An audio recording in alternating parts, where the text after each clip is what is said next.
bienvenue dans cette nouvelle vidéo. C'est un tout nouveau concept qu'on ouvre aujourd'hui, que je suis trop contente de pouvoir vous faire parce que ça va être un concept franchement je pense utile, que j'ai appelé témoignage. Alors en fait l'idée c'est que vous puissiez vous échanger, enfin comment dire, que celles qui ont vécu des choses puissent répondre aux questions de celles qui ne les ont pas vécues dans toute cette petite communauté que nous sommes.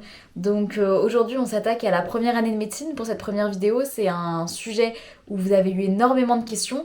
Du coup, pour vous expliquer un petit peu, j'ai posté sur Instagram un sticker questions en vous demandant quelles étaient vos questions si vous en aviez à propos de la première année de médecine. Vous avez été très nombreux à répondre, donc j'ai fait des catégories, j'ai fait une dizaine de questions que je suis allée poser à une abonnée qui du coup s'appelle Marie. Merci beaucoup à toi d'avoir répondu, vraiment cœur sur toi. Et qui a pris le temps du coup de répondre à toutes ces questions-là. Elle ne veut pas être sur YouTube, ni sa tête ni sa voix, donc c'est moi qui vais vous redonner ses réponses, mais c'est vraiment les mots qu'elle a dit presque. Et du coup, j'ai quand même un petit peu raccourci parce qu'elle m'a beaucoup parlé. Et voilà, donc normalement vous devriez avoir toutes les réponses que vous posez sur la première année de médecine de la part de quelqu'un qui vit ça. Et je suis trop contente de pouvoir démarrer cette série de vidéos témoignages. J'espère vraiment que cette vidéo vous aidera. Et puis voilà, on est parti.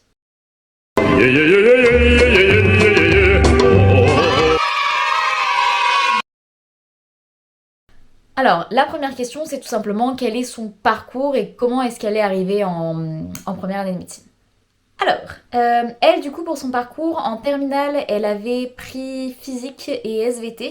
En première, elle avait pris spécialité maths et elle a gardé maths complémentaires en terminale. Même si c'est pas quelque chose qui est obligatoire pour aller en médecine, elle précise vraiment que avoir des sciences dans son parcours, c'est hyper important. Ça va énormément vous aider. Les mathématiques et surtout le fait d'avoir la spécialité physique-chimie en terminale, ça l'a dit que ça l'avait vraiment beaucoup aidé et qu'en tout cas ça lui avait donné quand même une belle longueur d'avance au niveau des études. Donc voilà pour son parcours. La seconde question était est-ce que tu regrettes ce choix? Est-ce que tu regrettes d'avoir fait aussi bien les spécialités? Donc du coup, il a déjà un peu répondu non, c'était vraiment ce qu'il fallait faire pour aller en médecine. Mais aussi, est-ce que tu regrettes d'avoir fait une première année de médecine? Alors non, elle dit qu'elle ne regrette pas du tout d'avoir fait médecine, en tout cas pas pour le moment, elle sait pas si elle va valider son année, mais en tout cas pour le moment elle ne regrette pas et on va en parler juste, c'est la question suivante, mais vous allez voir qu'il y a deux moyens en fait d'intégrer médecine, PASS ou LAS, et elle est en LAS, et elle ne regrette absolument pas ça parce qu'elle a pris en spécialité sciences de la vie et ça l'intéresse énormément. Donc elle ne regrette pas du tout ses choix jusqu'ici et puis à voir si elle arrive à intégrer médecine. Donc, pour vous expliquer un petit peu quelle est la différence entre PASS et LAS, puisque c'est la question suivante, on a tout d'abord PASS, qui est le parcours d'accès spécifique santé, et LAS signifie la licence avec accès santé. Donc, je vais commencer par vous présenter ce qu'est une PASS, de manière très simple. Elle, comme moi, on vous conseille vraiment d'aller voir sur Parcoursup, sur des sites qui sont vraiment dédiés en fait à ça pour vous orienter au mieux et choisir si c'est la PASS ou la LAS qui vous convient le mieux. Mais je vais quand même essayer de vous expliquer brièvement la différence. Donc PASS, ça va vraiment être spécialisé dans la santé. C'est-à-dire que c'est vraiment une année qui est dédiée santé. L'étudiant va avoir différentes matières qui tournent tous autour de cette majeure-là, donc biologie, anatomie, ce genre de choses. Et en plus de ces matières-là, il va devoir choisir une mineure dans une autre spécialité qui peut être absolument tout ce qui a une licence. Droit, de la psychologie, des langues, du sport, enfin voilà. Ça, c'est vraiment pour permettre une réorientation si jamais vous ratez médecine. Et à la fin de l'année, les étudiants passent un concours avec pour objectif d'intégrer une filière dans le monde de la santé. Donc que ce soit dentiste, médecine, pharmacie, enfin voilà. Et ensuite vous avez LAS, donc licence accès santé. Et cette fois-ci, l'étudiant va suivre une licence traditionnelle.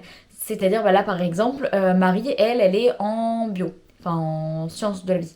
Vous pouvez suivre une licence de psychologie, de langue, voilà, vous suivez une licence qui n'a rien à voir avec la santé et vous avez une mineure santé. Et du coup, cette voie, en fait, ça va vous permettre de réussir à intégrer des filières santé grâce à des passerelles sans avoir, si vous échouez, avoir besoin de redoubler en fait. Vous pouvez tenter d'accéder à une filière de santé tout en continuant d'avancer dans votre parcours classique sur votre autre licence. Donc ça vous permet d'éviter on va dire, de redoubler sans cesse et surtout de continuer à avancer sur une autre licence tout en tentant la médecine sur plusieurs années Et si jamais vous n'arrivez pas à atteindre la médecine, bah vous avez quand même votre licence où vous avez tout de même avancé et où vous avez quand même un avenir quoi.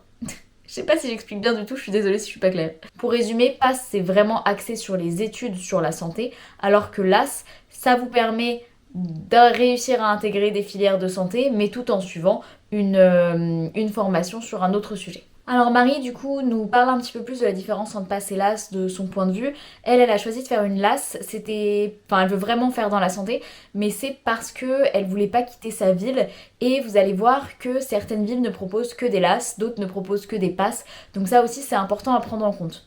Elle conseille aussi de faire beaucoup de salons et d'aller directement à la rencontre des étudiants parce que d'une ville à une autre, d'une filière à une autre, il y a énormément de changements, de choses qui peuvent être différentes. Par exemple, les modalités d'examen. Certains ont des examens toutes les semaines en contrôle continu et un gros examen final. D'autres ont que du contrôle continu. D'autres vont avoir que des partiels à la fin de l'année. Enfin, ça dépend vraiment de votre filière. Et vous avez aussi certaines villes qui vont avoir différents campus. Donc c'est toute une organisation et vraiment, elle conseille d'aller directement sur les salons pour parler avec les étudiants qui ont vécu ça et qui pourront du coup donner leur expérience. Ensuite, question suivante, c'est est-ce que tu peux continuer à faire du sport à côté? Alors pour elle, oui, et c'est même indispensable. Elle a toujours fait beaucoup de gym. Si vous suivez mon compte, vous comprenez pourquoi. Mais du coup, voilà, elle était plutôt gymnaste et elle a réduit son nombre d'heures par semaine.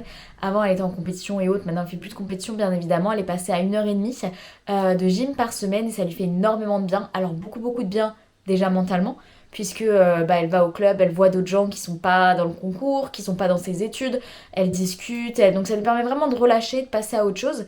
Et puis aussi, forcément, physiquement, ça lui fait énormément de bien de se dépenser, alors que c'est énormément d'études, énormément statique et autres. Le fait de pouvoir avoir un sport, voilà, on sort, on se dépense, on bouge, donc ça lui fait énormément de bien. Et pour elle, en fait, elle s'est rendue compte qu'elle était beaucoup plus efficace lorsque elle avait fait du sport que quand elle ne faisait pas de sport. Sur une seule heure, on va dire, d'études, si elle a fait du sport avant, elle va être beaucoup plus efficace, elle va beaucoup mieux réussir à se concentrer que si elle fait des heures et des heures juste à étudier.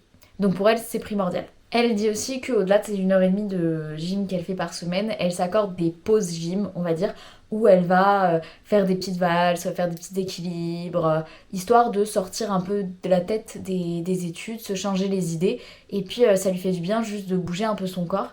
Elle dit aussi qu'elle connaît des gens qui ne font pas de sport, donc c'est pas quelque chose qui est obligatoire, mais elle sait pas comment ils font. Enfin, pour elle, c'est vraiment primordial. Et elle dit aussi que ça permet de casser la routine dans le sens où travailler, ça va devenir votre quotidien, ça va devenir votre routine, c'est ce que vous allez faire le plus. Vous allez vous lever pour travailler, vous allez manger pour travailler, vous allez dormir pour vous réveiller pour travailler. Donc le fait d'avoir du sport dans tout ça, en fait vous vous réveillez le matin et puis il y a un jour où voilà, vous allez à la gym, vous allez courir, vous allez faire le sport que vous aimez. Et du coup ça vous donne une raison, on va dire, en plus de vous lever le matin, alors que si vous n'avez pas ces petites pauses là, forcément tous les jours c'est exactement la même chose. Il faut juste vous motiver à travailler quoi. Donc pour elle c'est plus que nécessaire. Question suivante, est-ce que c'est possible de réussir médecine si on n'a pas forcément les meilleures notes à l'école? Elle dit que oui, d'après elle oui, parce que si t'es vraiment motivé, tu vas réussir à avoir une discipline. En fait, d'après elle, quand t'es au lycée, c'est vrai que tu peux ne pas forcément voir le but de ce que tu apprends, alors que là tu es dans la médecine, tu es dans ce qui te plaît, et donc tu vas réussir à plus te motiver parce que c'est vraiment ce que tu veux faire. Donc tu vas réussir à voir pourquoi tu fais ça, et si tu es vraiment motivé, tu réussis à t'imposer une discipline parce que pour elle, le facteur de la réussite, c'est la discipline. Tant que tu travailles, tu peux le faire. Donc avec n'importe quelle note au lycée, ça va pas justifier que tu puisses réussir ou pas, et au contraire, il faut juste avoir la motivation, voir où on va, savoir pourquoi on le fait, et tout le monde peut réussir. Ensuite, vous lui avez demandé quelle était sa journée type, en tout cas de donner un exemple de journée de travail type, on va dire. Elle se lève tous les matins aux alentours de 6h50 pour partir vers 7h15 parce que elle veut avoir une bonne place de parking, elle veut trouver une place et puis trouver une place aussi sur place dans les amphis, on va dire. Donc elle veut surtout pas arriver en retard en cours, donc elle prend toujours un peu d'avance, et cette avance qu'elle a là, elle va en profiter pour réviser. Notamment grâce à l'application Quizlet. Alors on en reviendra, mais elle le conseille énormément. Je sais pas si vous connaissez. C'est une application où vous pouvez faire des flashcards, c'est-à-dire que vous pouvez mettre deux mots en équivalence. Par exemple, pour apprendre une langue étrangère, vous mettez friend et ami, et après vous avez l'application qui vous propose ami, et vous dites friend, enfin avec vous-même, vous appuyez, puis vous pouvez vérifier que c'est la bonne réponse. Donc ça, elle l'utilise énormément pour réviser sa médecine, et elle aime bien passer du temps sur Quizlet, je sais pas comment ça se dit, avant ses cours, de manière à réviser avant d'arriver. Ensuite, ça dépend bien sûr de son emploi du temps du jour. Les cours démarrent vers 8h normalement. À midi, elle prend toujours une pause d'1 heure pour manger, et le soir aussi. Et normalement, elle se prend aussi 1 heure ou une demi-heure de pause pour le goûter, presque constamment, parce que voilà, il faut quand même faire des breaks. Et manger, c'est important. Et voilà. Et elle va aussi souvent travailler à la BU sur ses pauses de midi, donc à la bibliothèque universitaire. Je me corrige, elle m'a dit qu'elle prenait que 15 minutes pour le goûter, pas 1 heure. Normalement, le soir, ce qu'elle fait, après ces 15 minutes de goûter et 7 heures de dîner, c'est qu'elle bosse encore. Si elle a cours le lendemain, elle bosse jusqu'à 21h30. Sinon, ça peut aller jusqu'à 22-23h si elle a vraiment des choses importantes à faire. Et puis surtout, si elle a rien le lendemain. Alors ensuite, vous lui avez demandé d'expliquer ce qu'elle faisait de ses week-ends. Et là, je vous avoue que la réponse m'a fait un petit peu mal au cœur. Elle a été très très cash. Après, c'était juste l'honnêteté, hein, mais en fait, elle a dit que ces week-ends, elle les passait à travailler parce qu'elle voulait réussir et parce que c'est la seule manière de réussir, qu'elle pouvait pas vraiment faire beaucoup de choses d'autres. Alors, elle a tenu à dire qu'elle était sortie quelquefois avec ses amis, mais c'était resté très ponctuel, mais par contre c'était vraiment utile. C'est un peu comme aller faire la gym, ça sort des cours, enfin c'est utile de faire des pauses. Par contre, ce qu'elle fait la grande majorité de ses week-ends, c'est vraiment de travailler. Et elle dit que elle se rend... Enfin, en fait, médecine, c'est ce qu'elle veut faire. Et si vous n'arrivez pas à vous motiver à travailler pour la première année, mais c'est ce que vous allez devoir faire sur toutes les autres années. Donc ça sert à rien, entre guillemets, de vouloir faire médecine. Alors ensuite, la question que vous lui avez posée, c'est est-ce qu'il est possible de décrocher, en fait, de penser à autre chose que ses études. Et elle dit qu'au début, c'est très très dur parce que vous vous préparez à la difficulté des études, et du coup, vous arrivez avec un mental de warrior et vous vous mettez directement dans ce truc de il faut pas que je prenne de retard, go go go go go go go. Et du coup, votre cerveau, en fait, d'un coup, s'entraîne à travailler, travailler, travailler, travailler. Si bien que décrocher, c'est très très dur. Elle disait même que le soir, avant de dormir, elle n'arrivait pas à s'endormir parce que son cerveau, elle avait l'impression qu'il continuait de réviser tout seul, quoi. Donc c'est très dur de décrocher. C'est une habitude à prendre. Elle conseille de réussir à trouver un petit quelque chose à faire avant de dormir qui vous permet de décrocher. Alors, elle dit qu'elle n'y arrive pas, mais que dans l'idée, elle a vu que faire un peu de yoga ou des étirements, ça aide beaucoup, elle aimerait bien s'y mettre. Certains aiment bien lire aussi quelque chose pour se sortir de la tête ou envoyer des messages à leurs amis, être un peu sur les réseaux sociaux, même si être sur le téléphone, c'est peut-être pas la meilleure chose. Mais voilà, réussir à déconnecter en faisant un de ses hobbies ou quelque chose qu'on aime faire et pour aider à s'endormir, aider à passer à autre chose. Après, elle insiste quand même sur le fait que petit à petit, ça devient de plus en plus facile et qu'elle arrive maintenant plus à se mettre en mode travail, puis en mode repos, pour profiter vraiment des pauses qu'elle se laisse, quoi. Donc voilà, c'est un petit entraînement pour réussir à décrocher. Alors, ensuite, vous lui avez demandé comment était l'ambiance en fac, du coup, enfin dans cette première année. Donc elle est en LAS et elle trouve que c'est beaucoup moins compétitif. Alors, elle dit aussi qu'il y a des LAS qui sont très compétitives, c'est pas forcément... Enfin, en tout cas, elle, sa LAS n'est pas très compétitive, enfin, il y a une bonne ambiance, il y a des TP, donc elle se fait des amis et autres. Et par contre, elle dit que elle sait que en passe, souvent, c'est assez compétitif, donc l'ambiance peut être compliquée. Le mieux, c'est d'arriver en fait avec des gens qui sont déjà vos amis d'avant, de manière à pouvoir leur faire confiance, parce que sinon, vous devenez un peu parano, en fait, vous savez même pas vraiment qui vous pouvez croire ou faire confiance, parce que ça reste un concours. Donc ceux qui échouent, ça vous fait une place en plus. Donc pour éviter la paranoïa et autres, elle dit que le mieux c'est d'arriver avec des gens. Et là, à nouveau, elle conseille d'aller sur les salons et d'aller directement voir les étudiants concernés qui pourront en fait vous expliquer. En fait, c'est très difficile de mentir là-dessus. Donc même si vous leur posez la question, ils vous diront si d'après eux, leur licence est plutôt compétitive ou pas. Et ensuite, vous lui avez tout simplement demandé si elle avait des conseils à vous donner pour réussir son année de médecine. Et là, elle m'a donné beaucoup de conseils. Donc accrochez-vous, on est parti. Alors premier conseil, je vous en ai parlé tout à l'heure, c'est l'utilisation d'applications comme Quizlet. qui lui permettent en fait de réviser hyper efficacement. Il y en a beaucoup qui utilisent des applications de flashcards apparemment. Elle, c'est celle qu'elle préfère, c'est celle qu'elle utilise le mieux. Et elle dit aussi qu'elle se fait pas spécialement de planning précis. Par contre, quand elle voit un cours, elle l'apprend et ensuite elle se le remet pour dans 2 semaines. Elle sait que 2 semaines après, elle doit le réviser sur Quizlet et du coup, ça lui permet d'éviter de le réviser tous les jours parce que c'est pas possible, mais au moins elle le revoit régulièrement et elle se met dans sa mémoire à long terme grâce à cette application. Ensuite, elle a un autre conseil aussi, c'est d'essayer de comprendre comment on travaille le mieux, où est-ce qu'on travaille le mieux aussi, quelle est notre méthode de travail en fait, parce que vous avez l'option de la bibliothèque universitaire. Et elle dit que travailler là-bas, c'est bien parce qu'au moins tout le monde bosse. Donc vous êtes dans un mood de travail et vous arrivez à travailler plus efficacement. Par contre, vous êtes avec les gens qui sont en concurrence avec vous et forcément vous avez l'envie de vous comparer et vous allez vous dire mais il est plus avancé que moi, il est pas moins avancé que moi, il vient ici, il travaille plus, il fait moins de pauses, il machine, il truc et il faut surtout pas vous comparer parce que tout le monde a des méthodes de travail différentes et si vous commencez à vous comparer à quelqu'un et bah vous allez totalement vous mettre une pression en plus qui n'est tellement pas nécessaire. Alors que si ça se trouve en 1 heure, vous allez réussir à apprendre beaucoup plus de choses que cette personne en 3 heures. Et peut-être que là, vous la voyez travailler sur son téléphone depuis 3 heures et en réalité, elle est en train de regarder ses snaps. Vous ne connaissez pas la vie des gens, donc vous ne pouvez pas vous comparer à eux. Et ça, c'est très très très très difficile à faire en médecine. Surtout quand ils sont là à dire ouais, moi j'en suis déjà à tel truc, à tel chapitre, à tel.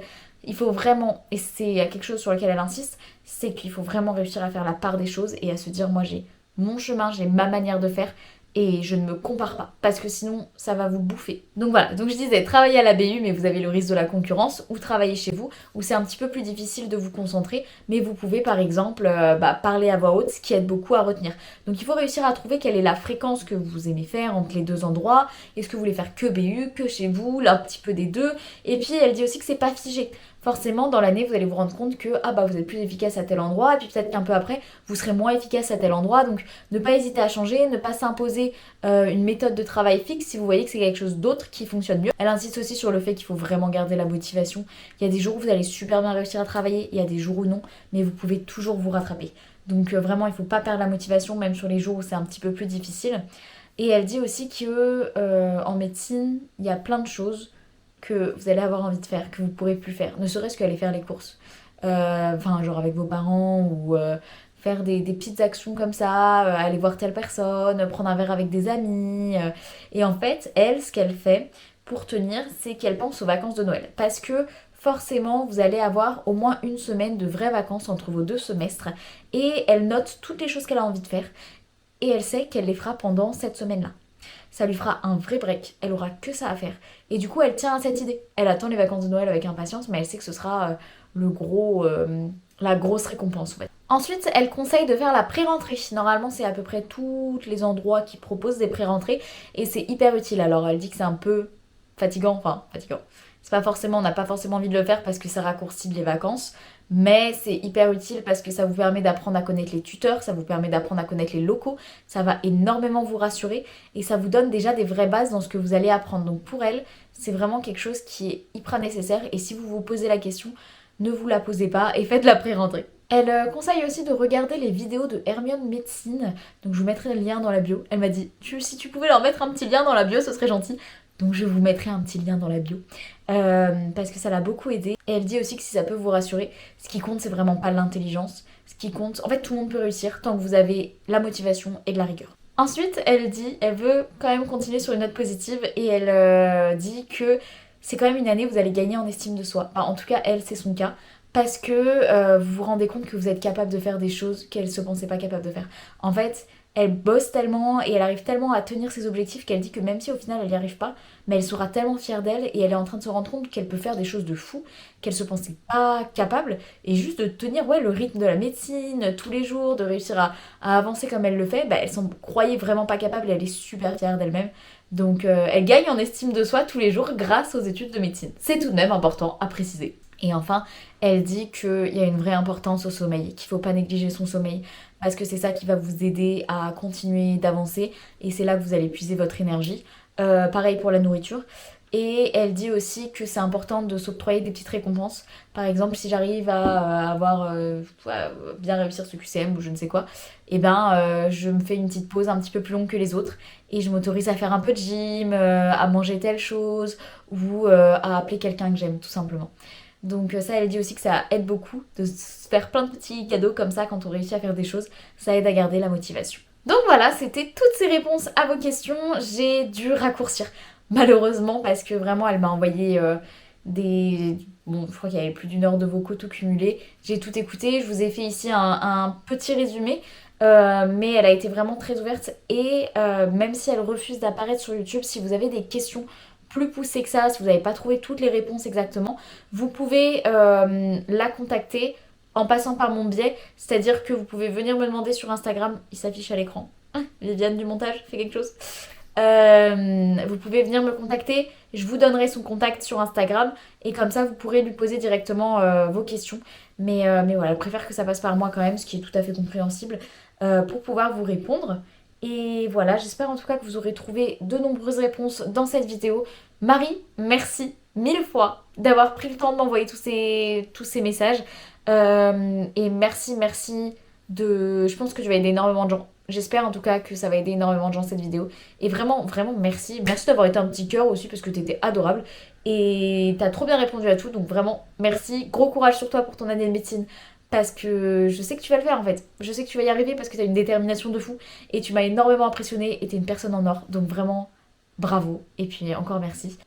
Voilà, j'espère que cette vidéo vous aura plu. Si vous avez d'autres idées concernant des études que vous aimeriez voir sous ce format témoignage ou je sais pas, des expériences, des sports, ou si vous-même vous avez une expérience à raconter, n'hésitez pas à mettre ça en commentaire de cette vidéo ou à venir me contacter directement sur Instagram. Et j'espère que cette série de vidéos ira loin parce que j'adore ce concept de tous vous mettre en relation pour réussir à répondre à toutes vos questions. En tout cas, pour les prochains formats, je vous conseille de venir me suivre sur Instagram pour voir un peu, c'est là où je vais pouvoir poser les questions des différentes vidéos témoignages. Et puis en attendant, je vous fais des gros bisous, je vous dis merci pour avoir vidé cette vidéo, pour avoir écouté cette vidéo. Gros bisous, je vous aime fort.